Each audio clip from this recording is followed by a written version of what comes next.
आप हरियाणा से हो, सुनिए क्या कहते हैं हमारे प्रधानमंत्री। कहने लगे हाँ भैया यूपी के नौजवान हो। बोले हाँ साहब। बोले तुम्हारे लिए रोजगार लेके आया हूँ। चुनाव का टाइम था तो बोले हाँ क्या रोजगार है साहब। कहें गोबर से तुमको रोजगार दूंगा, जिता दो एक बार। 5 साल हो गया गोबर का रोजगार खोज रहे हैं हम लोग। प्रधानमंत्री जी आते हैं, भाषण देते हैं, कहते हैं बहुत बड़ा संकट आने वाला है। देखिए अब आप लोग तेल का इस्तेमाल मत कीजिए, खाने के तेल का भी इस्तेमाल मत कीजिए। आप लोग ऐसा कीजिए सोना खरीदना बंद कर दीजिए। आप लोग ऐसा कीजिए कि खाद का इस्तेमाल भी कम कीजिए। आप लोग वर्क फ्रॉम होम कीजिए। तमाम तरीके के उपदेश उन्होंने, जैसे ही चुनाव का रिजल्ट आ गया, उनकी पार्टी जीत गई, उसके बाद सारे उपदेश वो देने लगे। ये किस प्रकार का आपका दोहरा चरित्र है? अगर देश में संकट था तो ये अंकुश आपको पहले लगाना चाहिए था, पहले सलाह देते, पहले उपदेश। तब तो आपने कहा पूरा भंडार भरा हुआ है। और जैसे ही चुनाव खत्म हुआ, आपने 3 रुपए डीजल का, 3 रुपए पेट्रोल का बढ़ा दिया। अभी पता चला दिल्ली में 1 रुपया और बढ़ गया आज। अभी और कितना दाम बढ़ाएंगे वो आप देखते जाइए आगे क्या क्या होगा। लेकिन सबसे मजेदार बात यह है कि इस देश का गोदी मीडिया वो टीवी चैनल पे बहस करता है तो कहता है कि बताइए भाई प्रधानमंत्री जी क्या गलत कर रहे हैं। प्रधानमंत्री जी यही तो कह रहे हैं कि डॉलर में तेल खरीदना पड़ता है, इसलिए तेल का इस्तेमाल आप कम कीजिए। तो ये बात सुनने में सबको ठीक लगती है कि बात तो ठीक कह रहे हैं। डॉलर में तेल खरीदना पड़ता है, डॉलर में सोना खरीदना पड़ता है। तो डॉलर में खरीदना पड़ता है मतलब हिंदुस्तान में डॉलर चलता है क्या? हिंदुस्तान में क्या चलता है? हिंदुस्तान में रुपया चलता है। असल बात नहीं बताते आपके सामने। दरअसल रुपया कमजोर हो गया है, इसलिए देश की अर्थव्यवस्था संकट में है। यह बात हम लोगों को समझनी पड़ेगी, यह बात हमको बोलनी पड़ेगी। यह झूठ का प्रचार नहीं चलना चाहिए। अगर आज डॉलर की कीमत 60 रुपए होती तो क्या हिंदुस्तान को तेल खरीदने के लिए ज्यादा पैसा देना पड़ता? 70 रुपए होती तो ज्यादा पैसा देना पड़ता क्या? आपने सरकार की नाकारा नीतियों के कारण 96 रुपए का डॉलर कर दिया, इसलिए आपको तेल खरीदने के लिए ज्यादा रुपया देना पड़ता है। रुपया ज्यादा देना पड़ता है जो डॉलर में तब्दील होता है और उसके बाद डॉलर में खरीद होती है। तो अपने नाकारेपन को कितने चालाकी से छिपाते हैं ये लोग। कहते हैं साहब डॉलर ज्यादा। अरे भाई डॉलर आपने रुपए की ताकत कमजोर कर दी, डॉलर को मजबूत कर दिया, तो इसलिए ये संकट है। दूसरी बात, आज समस्या क्या है? जब हम कहते हैं भारत माता की जय, तो हिंदुस्तान का 144 करोड़ जो देशवासी है, भारत माता का जो सिपाही है, वो कहता है भारत माता की जय मतलब भारत का स्वाभिमान सबसे ऊपर है, भारत का सम्मान सबसे ऊपर है। और आपने क्या किया? ट्रंप कहता है रूस से तेल मत खरीदो और प्रधानमंत्री तेल खरीदना बंद कर देते हैं। ट्रंप कहता है गैस मत खरीदो, प्रधानमंत्री गैस खरीदना बंद कर देते हैं। रूस से हमको $10 प्रति बैरल सस्ता तेल मिल रहा था। हमारे देश में रूस का तेल 4 दिन, 5 दिन, 6 दिन में पहुंच सकता है। लेकिन वेनेजुएला से तेल खरीदने के लिए कह दिया गया, अमेरिका से तेल खरीदने के लिए कह दिया गया। क्या हम पराधीन हैं? क्या हमने अपनी स्वाधीनता खत्म कर दी है? तो इसलिए जब मैं ये कहता हूं कि इस देश में महंगाई आई नहीं है, लाई गई है, और इसके लिए प्रधानमंत्री सीधे तौर पे जिम्मेदार हैं। सस्ता तेल आज रूस से खरीदो और हिंदुस्तान की जनता को सस्ता तेल दो।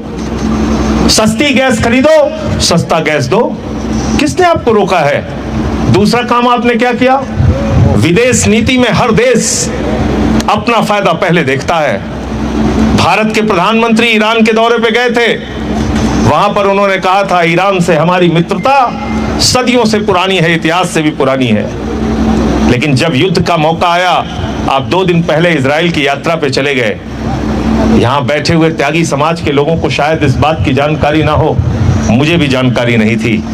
जब युद्ध शुरू हुआ तो मैंने जब जानकारी हासिल की तो पता ये चला कि स्ट्रेट ऑफ हार्मोज जो रास्ता है, समुद्री मार्ग है जिस पर ईरान का कब्जा है, वहां से भारत का 60% कच्चा तेल आता है, वहां से भारत की 50% गैस आती है। ये बात हमको नहीं पता थी, लेकिन भारत के प्रधानमंत्री को पता थी। तो आपने ईरान से अपने रिश्ते क्यों खराब किए? आज रूस का जहाज स्ट्रेट ऑफ हॉर्मुज़ से जा सकता है, चीन का जहाज स्ट्रेट ऑफ हॉर्मुज़ से जा सकता है, लेकिन जो हमारा दोस्त देश था ईरान, उससे हमारा जहाज नहीं आ पा रहा है। ये हमारी विदेश नीति की फेल्योर है। तो इसलिए भी मैं कह रहा हूं कि देश में महंगाई लाई गई है, ये महंगाई आई हुई नहीं है। ये संकट हमने प्रायोजित किया है देश के साथ, और आज हमारे किसी भी मुद्दे पे सरकार ध्यान नहीं देती। बिल्कुल ठीक कहा सोमेन ढाका जी ने, सिर्फ आपको हिंदू मुसलमान जाति धर्म इस राजनीति में फंसा रखा है।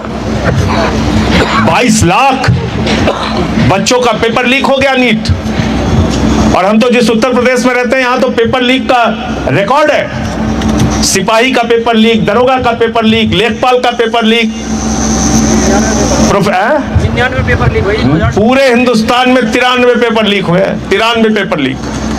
आप बताइए, आप अपने बच्चे को पेट काट के पढ़ाते हैं, महीने का 5,000 10,000 रुपए कोचिंग के लिए देते हैं, उसको रहने का इंतजाम देते हैं, बड़ी मुश्किल से दिन रात वो पढ़ाई करके तैयारी करके परीक्षा देता है, बाद में पेपर लीक। पेपर लीक हो गया, 4 बच्चों ने आत्महत्या की। बिल्कुल ठीक आपने कहा, 4 बच्चों। एक अंशिका पांडे नाम की बिटिया थी, 4 नंबर से उसका पिछली बार नीट की परीक्षा में रह गया था। इस बार उसने अच्छी परीक्षा दी थी, पेपर लीक हो गया, उसने आत्महत्या कर ली। एक नौजवान लड़का है मिश्रा, वो लखीमपुर खीरी का, उसने आत्महत्या कर ली। एक लड़का है गोवा का, उसने आत्महत्या कर ली। एक और ने आत्महत्या कर ली। ये सरकार के द्वारा उनकी लापरवाही के कारण हुए पेपर लीक के कारण ये हत्या है सरकार के द्वारा, ये आत्महत्या नहीं है। आप उनके मनस्थिति को समझिए, किस तरीके से लड़के दिन रात मेहनत करते हैं, तैयारी करते हैं। तो उत्तर प्रदेश में तो पेपर लीक पे पेपर लीक हो रहा है, लेकिन इसमें कोई आवाज नहीं उठाता, कोई नहीं बोलता। तो आज मेरा ये मानना है कि अपने मुद्दों पे हमें राजनीति करनी पड़ेगी। प्रधानमंत्री की प्राथमिकता स्कूल बनाने की नहीं, अस्पताल बनाने की नहीं, गांव की सड़कें बनाने की नहीं, पीने का साफ पानी देने की नहीं, पर्यावरण की सुरक्षा की नहीं। प्रधानमंत्री की प्राथमिकता अगर शमशान बनाने की और गोबर से रोजगार देने की होगी तो देश कहां जाएगा, हम आप इसका मूल्यांकन कर सकते हैं। आज 4 साल की नौकरी कर दी सेना में। हमारे घरों के भी बहुत सारे लोग सेना के अंदर अपनी सेवाएं दे चुके हैं, रिटायर्ड फौजी हैं। ये किस प्रकार का आपने काम किया? आपके पास अडानी अंबानी दुनिया भर के लोगों के लिए पैसा है। 17 लाख करोड़ रुपए आपने चंद पूंजीपतियों का माफ कर दिया। भारत की सेना के लिए पैसा नहीं है आपके पास। आपने 4 साल की अग्निवीर योजना लागू कर दी। तो मैं समझता हूं ऐसे तमाम मुद्दे हैं, उन मुद्दों पे हमको एकजुट होना पड़ेगा।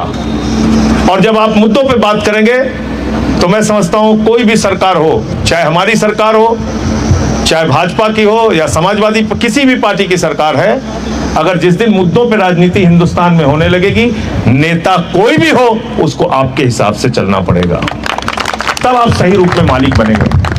अभी तो ये लोग हमको गुलाम समझते हैं। मालिक तो सही आप बनेंगे तब जब आपके हिसाब से सरकारें काम करें, और वो करेंगी तब जब आप अपने मुद्दों पे ध्यान देंगे। 1 लाख सरकारी स्कूल हिंदुस्तान में बंद हो गए और अकेले यूपी में 50,000।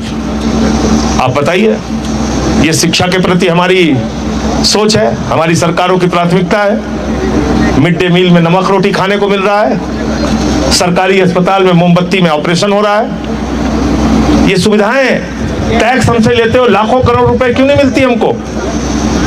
लेकिन देश के लिए सोचना आप सबकी जिम्मेदारी है। और कोई भी गलत बात बोल रहा है, कह रहा है, तो उस पर सवाल उठाना शुरू कीजिए, तभी लोकतंत्र जीवित रहेगा, तभी सही मायने में संविधान जीवित रहेगा। हमारे साथ इस यात्रा